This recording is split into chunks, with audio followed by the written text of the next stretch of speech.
wabarakatuh. Perkenalkan, nama saya Maria Ulfa, NIM 19010087. Baik, di sini saya akan menjelaskan tentang sistem pernafasan atau respirasi, di mana proses pengumpulan oksigen dan karbon dioksida. Sistem pernafasan ini berfungsi untuk masuknya udara oksigen masuk ke dalam tubuh manusia. Yang pertama itu diawali oleh hidung.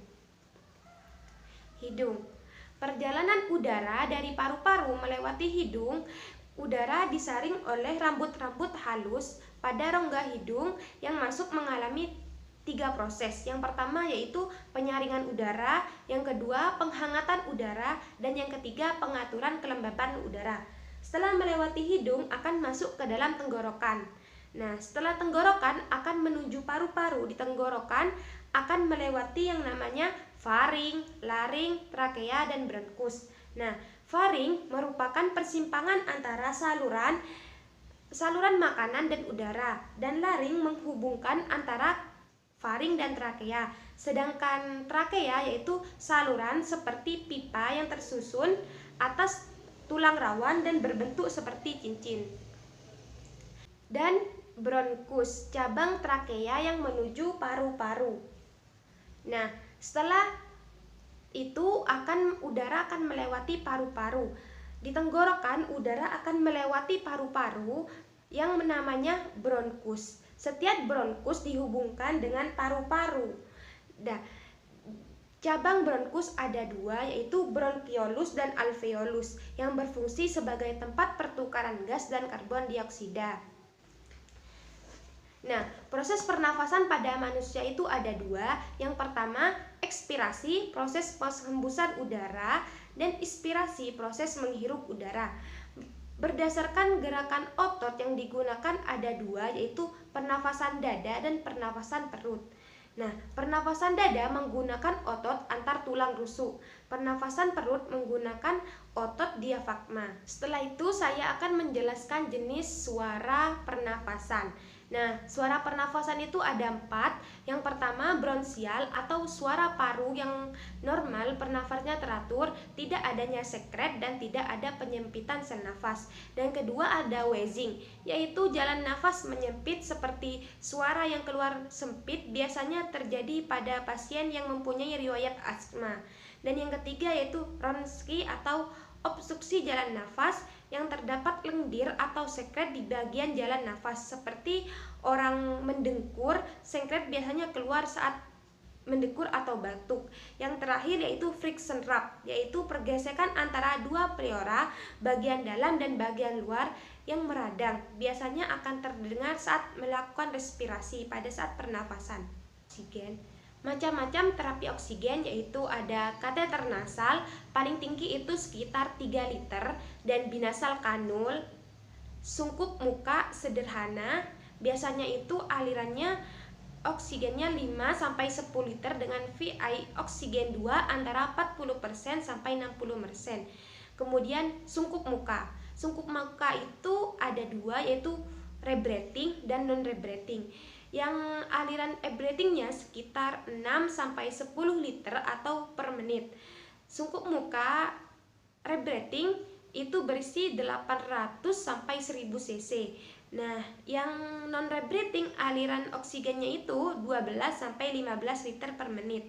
Dan VIO oksigennya itu 90-100 per menit. Satu kantong ini tidak boleh koplap atau saat inspirasi. Kemudian alat itu ada sungkup. Sungkup itu ada 2 macam. Yang pertama itu venturi dan sungkup CPAP atau continuous positive airway pressure.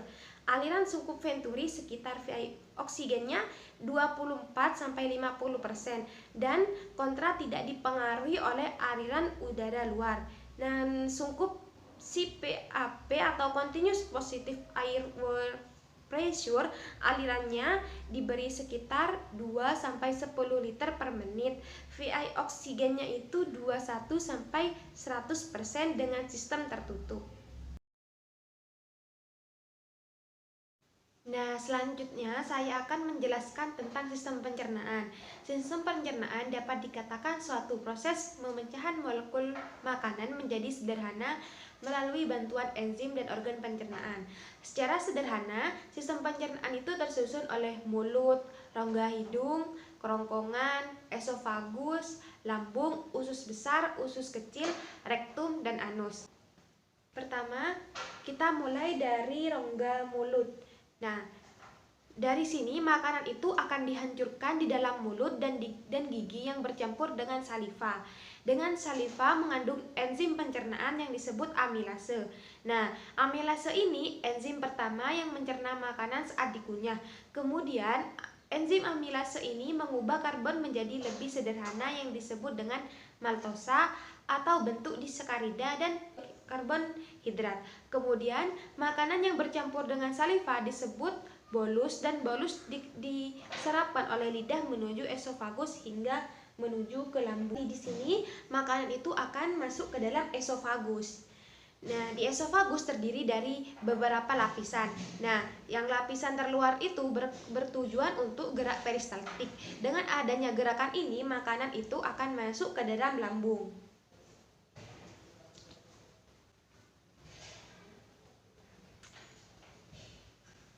Nah, setelah masuk ke dalam lambung dari esofagus, di sini ada berapa bagian. Yang pertama yaitu adalah fundus, antrum, pylorus, duodenum, dan kardia. Nah, struktur lambung ini sama dengan esofagus. Ada otot penyusun yang disebut dengan otot longitudinal, dan lebih dalamnya lagi ada otot obligu. Kemudian bagian tugu yang berfungsi melebarkan saat makanan masuk ke dalam lambung.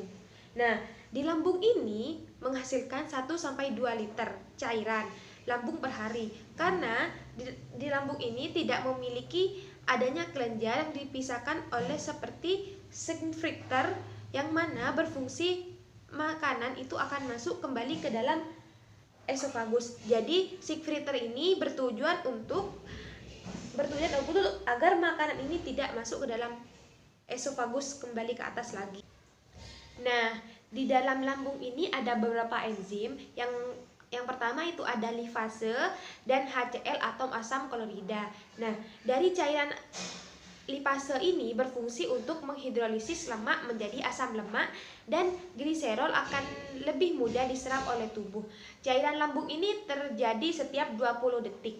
Makanan yang diternya menjadi kim dengan sekresi empedu. Nah, sekresi pankreas ini juga mengandung proenzim trypsinogen yang diproduksi oleh duodenum, dan trypsinogen ini diubah jadi tripsin, dan tripsin itu berfungsi untuk protein dan juga mengaktifkan trypsinogen.